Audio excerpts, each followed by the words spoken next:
నమస్తే, నేను Kavitha. Welcome to I Dream. Audience అంతా ఎప్పుడెప్పుడా అని ఎదురు చూస్తున్న మూవీ.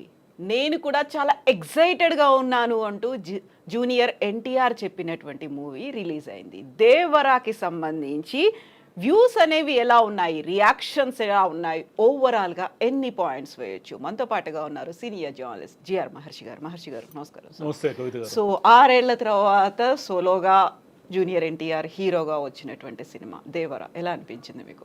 అంత అనుకున్నంత లేదు. అంటే బహుశా హైప్ ఎక్కువ క్రియేట్ కావడం వల్ల ఓవర్ ఎక్స్పెక్టేషన్ కూడా దీనికి కారణమేమో.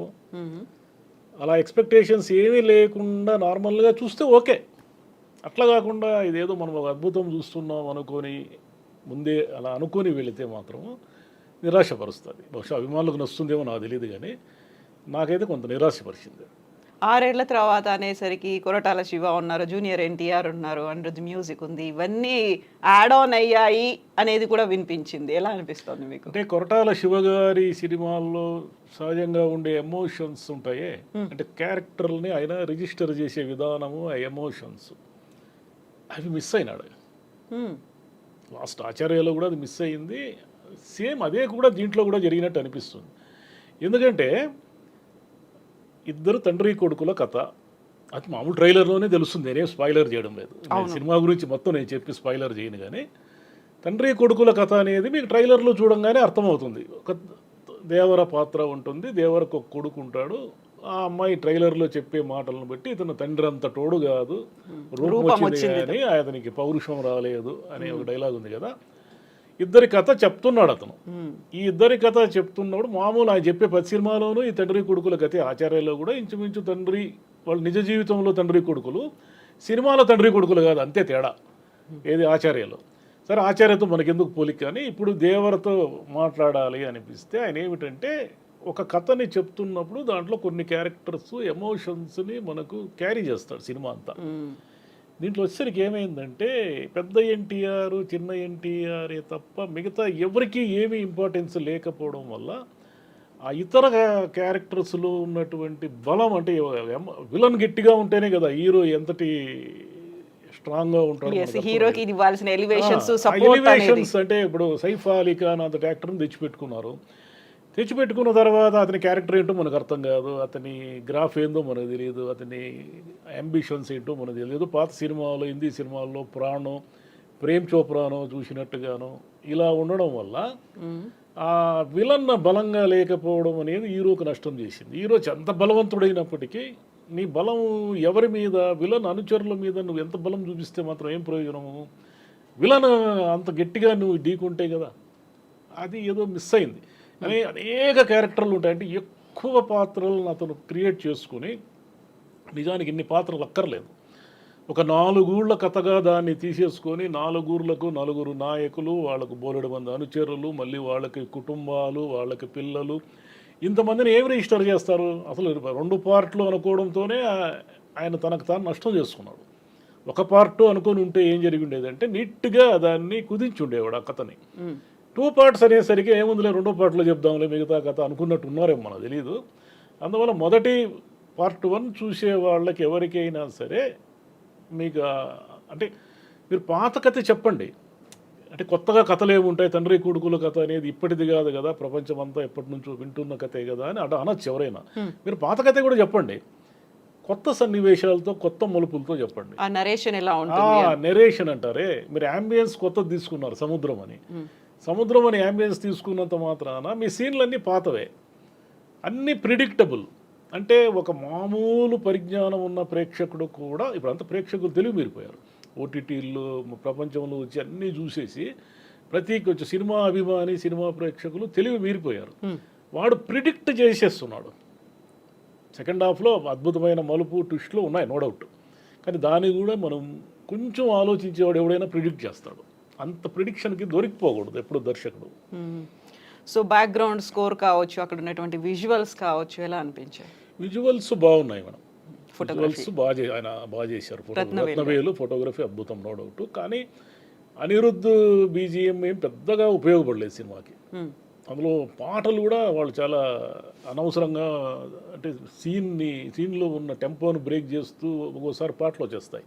అలాంటిది ఏమీ లేకుండా జాగ్రత్త తీసుకున్నారు. పాటలు ఏదో సందర్భానుసారము 1-2 పాటలే ఉన్నాయి తప్ప అంటే పాటలు వచ్చేది ఏమి లేదు. సెకండ్ హాఫ్లో అయితే ఒకే ఒక్క పాట ఉంది, ఎన్టీఆర్కి జాన్వీ కపూర్కి మధ్యన.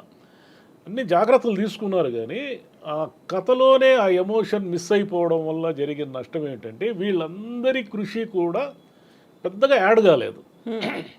పైగా అభిమానులు అయితే విపరీతంగా ఊహించుకున్నారు. మామూలు ప్రేక్షకుడు కూడా ఏమని ఊహించుకొని వెళ్తాడు. కొరటాల శివ దర్శకత్వము, జూనియర్ ఎన్టీఆర్ 6 ఏళ్ల తర్వాత వస్తున్నాడు. జూనియర్ ఎన్టీఆర్ అద్భుతంగా చేశాడు, ఆయనలో మనం ఏమీ తప్పట్టడానికి లేదు. ఆయనకి ఇచ్చిన క్యారెక్టర్ను అద్భుతంగా చేసుకుంటూ వెళ్ళాడు. అయితే ఆ క్యారెక్టర్లో అప్ అండ్ డౌన్స్, ఎమోషన్స్ ఏమున్నాయి, మనల్ని ఎక్కడ క్యారీ అవుతున్నాయి, ప్రిడిక్టబుల్గా ఉంది ఆ కథ. ఒక సముద్రం నేపథ్యం తీసుకున్నంత మాత్రాన ఒక కొత్త ధనాన్ని ఏమైనా మనం చూస్తున్నామా, లేదా పాత కథనే ఎక్కడో మనకు చాలా సినిమాల్లో చూసిన సన్నివేశాల్లాగా అనిపించడం ఇదొక మైనస్ సినిమాకి. అంటే మనకు గుర్తు రాకూడదు, మరి లేటెస్ట్ సినిమాలు అసలు గుర్తు రాకూడదు. మీకు రంగస్థలము, బాహుబలి, ఇంకోటో ఆయన కొరటాల శివ గారి సినిమాలో మనకి ఏమైనా గుర్తు వచ్చినాయి అనుకోండి, గుర్తొస్తే ఏమిటంటే ఓహో ఈ క్యారెక్టర్ అలా ఉంది, మనం గతంలోనే చూసేసాము, ఈ క్యారెక్టర్ ఇలా ఉంది. మరి క్లైమాక్స్ ఎండ్ అయితే మరీ మనం చూసిన సినిమా సీనే అది. అంటే ఏమంటారు చెప్పుకోవాలంటే బాహుబలే క్లైమాక్స్లో రిపీట్ అయింది అనుకోండి. జాన్వీ కపూర్ ఫస్ట్ తెలుగు మూవీ ఏమీ లేదు. నిజానికి అమ్మాయి శ్రీదేవి కూతురు, మనకు ఒకప్పుడు తెలుగు ఇండస్ట్రీని రూల్ చేసిన హీరోయిన్ కదా శ్రీదేవి. అమ్మాయి కూతురుని తెలుగు ఇండస్ట్రీకి ఇంట్రడ్యూస్ చేస్తున్నప్పుడు ఎంతో కొంత అమ్మాయి పాత్రకు కొంత వెయిట్ ఉండాలి. అమ్మాయి మరీ ఒక పాట లేదా 6 డైలాగుల కోసమే ఉన్నట్టున్నారు. వీళ్ళు ఇంటర్వ్యూలు చూస్తే అసలు ఆమె తెలుగు నేర్చుకున్నారని, స్క్రిప్ట్ పేపర్ తీసుకొని గంటల తరబడి ప్రాక్టీస్ ఏమున్నాడు ప్రాక్టీస్ చేయడానికి, 7-8 డైలాగులు చెప్పడానికి రోజుల తరబడి ప్రాక్టీస్ కావాలా ఏంది? ఏమీ లేదు అసలు. అమ్మాయి జీరో, అమ్మాయి క్యారెక్టర్. అమ్మాయికి ఏదో కొంత స్పేస్ ఉండాలి. అక్కడ ఏమైపోయిందంటే లెంత్ ఎక్కువైపోయి చాలా ఆయన దగ్గర చెప్పాల్సిన చాలా కథ పెట్టుకోవడం వల్ల ఏమైపోయిందంటే ఎవరికి ఇంపార్టెన్స్ లేకుండా పోయింది. సో భయం పోవాలంటే దేవుడి కథ వినాలి, భయం ఏంటో తెలియాలంటే దేవర కథ వినాలి. నిజమే. భయం ఎందుకు? మనం లాజికల్గా అడిగితే ఎవరిని భయపెడుతున్నారు మీరు? మీ ప్రజల్నే భయపెడుతున్నారు. ఒక right person in the wrong group అనే ఒక కథ తీసుకుంటే ఇవన్నీ పాత మన బందిపోడు దొంగల సినిమాల నుంచి చాలా కథలు వచ్చాయి. దాంట్లో ఏమిటంటే ఒక హీరో ఉంటాడు, అతను దొంగతనాలు ఏవో బందిపోట్లతో కలిసి చేస్తూ ఉంటాడు. ఏదో ఒక దశలో అతనికి మనం చేస్తున్నది తప్పు, మనం చేస్తున్నది కరెక్ట్ కాదని అర్థమవుతుంది. ఆ గ్రూప్తో విడిపోయి తాను విభేదిస్తాడు. ఇదే జిస్ దేశ్మా, గంగాబైతే దగ్గర నుంచి మనం 1950 నుంచి అనేక సినిమాలు చూసాం. ఇవి దాన్ని కొంచెం సముద్రపు దొంగలకు మారిస్తే ఒక దశలో ఈయన ఎక్కడ తప్పు జరుగుతూ ఉందో కనుక్కుంటాడు. ఇప్పుడు ఏమిటంటే మనం లాజికల్గా మాడితే మీరు కస్టమ్స్ ఆఫీసర్లకు వ్యతిరేకంగా ఒక సరుకును తరలిస్తున్నప్పుడే మీకు అర్థం కావాలి మీరు చేస్తున్నది తప్పు పని. ఏదో తప్పు పని అయితేనే కస్టమ్స్ వాళ్ళని వెంట పడతారు అనేది చిన్న లాజిక్ కదా. ఆ లాజిక్ మిస్ అయిపోయి జరుగుతూ ఉంటాయి. జరిగిన తర్వాత ఒక దశలో అంటే ఏంటంటే కథలో సంఘటనలు కథకు అనుగుణంగా జరగాలి, దర్శకుడికి అనుగుణంగా జరగకూడదు. ఆ ఫ్లెక్సిబిలిటీ అనేది అంటే అతనికి అనుగుణంగా కథలో పాత్రలు ప్రవర్తించకూడదు. హీరో ఏదో ఒక చాలా విచిత్రమైన సందర్భంలో తెలుసుకుంటాడు మనం చేస్తున్నది తప్పు అని. తెలుసుకున్న తర్వాత మీరెవరు అక్కడికి పోవడానికి వీలు లేదని తన వాళ్ళకి భయం పెడతాడు. అప్పటి వరకు దాని మీద బతుకు సాగిస్తున్న వాళ్ళు ఈయన చెప్పిన మాట విని భయాన్ని ఎందుకు ఫీల్ అవుతారు? అక్కడ ఏదో ఆ ఎమోషనల్ అటాచ్మెంట్ ఏదో ఉంటుంది, ఆ థ్రెడ్ని సరిగా లాగలేకపోయారు సినిమాలో. అది ప్రాబ్లం సినిమాలో. సో ఇప్పుడు దేవరా మూవీలో ముందుకు వెళ్తుంది, బ్లాక్ బస్టర్ హిట్ అవుతుంది, ఇలాంటివన్నీ కూడా సోషల్ మీడియాలో వినిపిస్తున్నాయి. ఆ యాంగిల్లో చూస్తే ఆ హిట్ అవ్వడానికి ఉన్నటువంటి ఎలిమెంట్స్ ఏమున్నాయి, ఏది ముందుకు తీసుకెళ్తుంది అనుకుంటున్నారు? ఇప్పుడు ఒకటే అభిమానులకు నచ్చుతుంది, 2 మరి తీసేసే సినిమా ఏం కాదు. అంటే అబ్బా భరించలేమురా బాబు అనుకునే సినిమా అయితే కాదు. ఎన్టీఆర్ తన భుజాల మీద సినిమాని మోసాడు 3 గంటల సేపు అనేది ఎక్కువ సినిమాకి. అంటే హీరోయిన్ అంటూ ఏమీ లేదు. మొదటి ఎన్టీఆర్కి భార్యగా నటించిన ఆమె ఎవరు, ఆమె పేరు కూడా ఎవరికి తెలియదు. రెండో ఎన్టీఆర్కి జాన్వీ కపూర్ నటించారు. ఆమె పేరు అందరికీ తెలిసినా ఆమె ఏమీ లేదు సినిమాలో. Hmm. అదేవిధంగా ఏమిటంటే దర్శకుడు తనకు అనువుగా సన్నివేశాలు రాసుకోవడం వల్ల ఏమిటంటే దీంట్లో పండాల్సిన ఎమోషను టెంపో అంటే మీకు కొన్ని సన్నివేశం వీళ్ళు చాలా కాలంగా ఊదరగొడుతూ వస్తున్న సొరచేప అనే సన్నివేశము మామూలుగా ఉండదు అని అంటూ వచ్చారు. ఏముంది దాంట్లో డైరెక్ట్ గా సముద్రంలోంచి ఆకాశంలోకి చూడడానికి బాగుంది కానీ దాంట్లో ఏముంది మామూలుగానే ఉంది. అంటే ఆ సొరచేప చేసే బీభత్సం ఏదో మాకు రిజిస్టర్ అయితే ఆ సొరచేపను జయించిన వ్యక్తిగా హీరోని మేము మాకు టెంపోతో చూస్తాం, అంటే గూస్ పంప్స్ అంటారే అలా చూస్తాం. మీరు అదేమీ రిజిస్టర్ కాకుండా మేము సొరచేప సీన్లు అద్భుతంగా తీసామని మీరు అనుకుంటే మాకెందుకు అది? మేము ఫీల్ కావాలి కదా. మీరు ఏం తీసేటప్పుడు మీకు అన్నీ అద్భుతంగానే ఉంటాయి. స్క్రీన్ మీద మేము అపరిచితులు కదా, మీరు ఆ కథతో పరిచితమైన వ్యక్తులు, మీరు ఆ కథతో కొన్ని ఏళ్ల పాటు ట్రావెల్ చేసి ఉంటారు, మీకు అద్భుతంగానే అనిపిస్తుంది ప్రతిదీ. మాకెందుకు అద్భుతంగా అనిపించాలి? మేము డబ్బులు ఇచ్చి ఈరోజు పొద్దున్నే తెల్లవారుజామున లేచి 5 గంటలకు లేచి వచ్చి సినిమా చూసాము. మేము మా టైము మా డబ్బులు ఇన్నింటినీ మీకోసం ఖర్చు పెట్టినప్పుడు మీరు కొంచెం బాధ్యతగా తీయాలా అక్కర్లేదా సినిమాని? మేము బ్లాక్ బస్టర్లు ఇస్తున్నామని మీరు అనుకుంటే ఎలా ఇస్తారు బ్లాక్ బస్టర్ ఈ కథతో? మీరు సాదాసీదారణమైన కథనంతో సాదాసీదా కథతో అయితే ఓపెనింగ్స్ వస్తాయి, డబ్బులు రావచ్చు, హిట్ టాక్ కూడా రావచ్చు, దాన్ని నేనేమి విభేదించను. కానీ కొరటాల శివ ఎన్టీఆర్ గారి కాంబినేషన్లో అందరూ ఎక్స్పెక్ట్ చేస్తున్న సినిమా అయితే ఇది కాదు. ఈ అంచనాలను అయితే ఇది అందుకోలేదు. అందుకోలేకపోవడానికి కారణం ఏమిటంటే దీన్ని 2 పార్ట్లు అనుకోవడం ఒక తప్పు. సీక్వెల్ గా ఇంకోటి వస్తుంది. 2 పార్ట్లకు తగిన కథని ఏదేదో ఊహించుకునేసి ఫస్ట్ పార్ట్లోనే కథ లేకుండా చేసుకోవడము.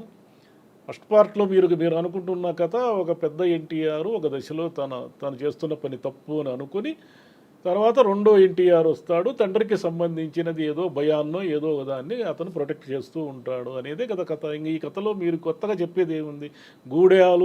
గూడెంలో ఆయుధ పూజలు, వాళ్ళ గూడెంలో నాయకుల మధ్య ఫైటింగులు, ఇవన్నీ ఎన్ని చూసేసాం మేము. సముద్రం అనే యాంబియన్స్ ఏదో కొత్తగా కొన్ని సీన్లలో చూపించారు కానీ అవి కూడా ఇంగ్లీష్ సినిమాలు చూసి పిరేట్స్ ఆఫ్ ది కరీబియన్ చూసిన వాళ్ళకి అవి ఏమంతా ఈ మీరు చూసిన సముద్రపు సీన్లు ఏం ఆనవు కదా. సో మీరు సినిమా చూసి బయటకు వచ్చిన తర్వాత మీకు రిజిస్టర్ అయినటువంటి సీన్స్ ఏమున్నాయి? పర్టికులర్గా జూనియర్ ఎన్టీఆర్ యాక్షన్కి సంబంధించి ఫైటింగ్ కావచ్చు, అంటే కొన్ని సన్నివేశాల్లో ఆయన బాగా చేశారు.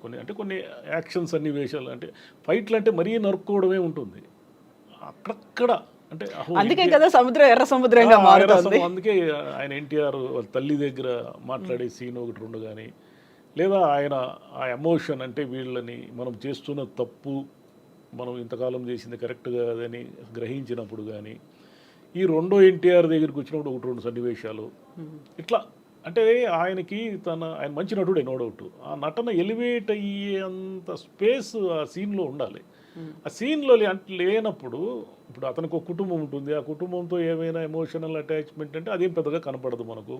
అసలు ఆయనకు కూతురు ఉన్న విషయం సెకండ్ హాఫ్లో చాలాసేపు నాకు అర్థం కాలే. డైరెక్టరు దేవరకు కూతురు ఉందనేది సినిమాలో పెట్టాడు. దేవరకు ఒక కూతురు ఉందనే విషయము సెకండ్ హాఫ్లో చాలా సినిమా చూస్తే కానీ నాకు అర్థం కాలేదు. నాకే కాదు, మామూలు ప్రేక్షకులు కూడా అర్థం కాదు ఆయనకు కూతురు. ఎక్కడైనా మీరు రిజిస్టర్ చేయాలి కదా. కొడుకుతో చిన్నప్పుడు కథలు చెప్తాడు కానీ దేవర కూతురుని దగ్గర తీసుకొని ఎప్పుడైనా కథ చెప్పుంటే మనకు ఇతనికి ఒక కూతురు ఉందని తెలిసేది. మీ కన్వీనియంట్గా ఒక సన్నివేశాన్ని సృష్టించడానికి చిన్న ఎన్టీఆర్ చెల్లెల్ని అవమానించారు ఎవరు అనే ఒక ఫైట్ని సృష్టించడం కోసము మీరు ఒక కూతురు ఉందని రిజిస్టర్ చేస్తే ఎట్లా మాకు? సో మీరు 5కా 10కా ఎన్ని పాయింట్స్ వేస్తారు మీరు? మామూలు 5కే కదా ఇస్తారు, 2.5. సో పర్లేదు, మంచి యావరేజ్ టాక్. అంటే మన ఎక్స్పెక్టేషన్స్ ఎక్కువగా ఉండడం వల్ల ఆ సినిమాకి మామూలుగానే ఉంటే దాని ఏం పెద్దగా పెద్ద జనానికి అంత పెద్ద ఇదేం అనిపించదు.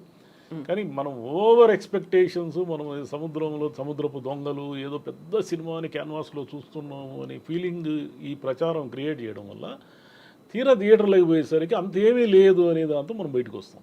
సమస్య డైరెక్టర్స్ మూవీ కాదు, హీరోస్ మూవీ అంతే. హీరో మూవీనే ఇది కంప్లీట్. శివగారు తన దగ్గర అంటే ఆయన రైటింగ్లోనే ఎక్కడో తేడా కొట్టేసింది.